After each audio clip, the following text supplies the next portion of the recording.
Israel is one of the most racist countries in the world. While you'll never hear anyone in the mainstream media say this, this is actually one of the most important things you need to understand if you want to know what's happening right now.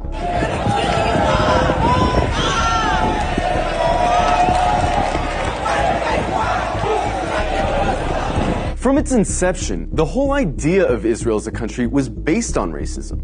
Israel was conceived as a Jewish state, and while there's nothing wrong in principle with Jews having a homeland, the problem is that they insisted that that homeland had to be in Palestine, which already belonged to someone, the Palestinians. The slogan of Israel's founders was "a land for a people without a land." But deep down, they all knew that the only way to have a Jewish majority in Palestine, an Arab country, was to expel the Arabs. One of the founders of Israel, Yosef Weitz, wrote, "There's no room in the country for both peoples. There's no way but to transfer the Arabs from here to neighboring countries." Israel was quite literally founded by expelling and massacring hundreds of thousands of Arabs in a years-long process called the Nakba. And when you found a country based on racial exclusion, you're gonna get a culture that fosters and celebrates racial exclusion. Because countries that commit terrible atrocities rarely acknowledge committing those atrocities. And the presence of Palestinians who remained in Palestine became a constant reminder, not only of the violence that founded Israel, but of the constantly looming threat that they might come back and try to reclaim their land. Every day you can find videos coming out of Israel showing Israelis calling for all Arabs to die,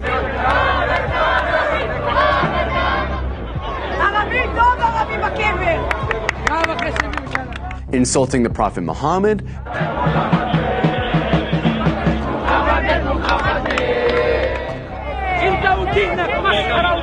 desecrating mosques, spitting on Christians, mocking and celebrating the murder of Palestinians, committing violent hate crimes against Palestinians, watching Gaza get carpet bombed from a cliffside for entertainment. But don't just go off these anecdotes. Let's look at some of the polls. One poll found that 2/3 of Israeli teens believe Arabs to be less intelligent, uncultured, and violent. It also found that 50% of Israelis wouldn't live in the same building as Arabs, wouldn't befriend Arabs, wouldn't let their children befriend Arabs, and wouldn't let Arabs into their homes. Another poll found that 60% of Israeli Jews want segregation from Arabs. Another poll found that half of Israeli Jews agree with the statement, "Most Jews are better than most non-Jews because they were born Jews." The poll also found that 88% of Israeli Jews would be disturbed if their son befriended an Arab girl, and 90% would be disturbed if their daughter befriended an Arab boy. This poll found that about half of Israeli high schoolers don't think Arabs should have the right to vote. Another poll showed that almost half of Israeli Jews don't want Arabs teaching their kids. Not only are these views widely held in Israeli society, they're also represented in government, which codifies these sentiments into law. For example, Israel has a law that says if an Israeli marries a Palestinian, or someone from several other regional Arab states, that person isn't allowed to move in with said Israeli.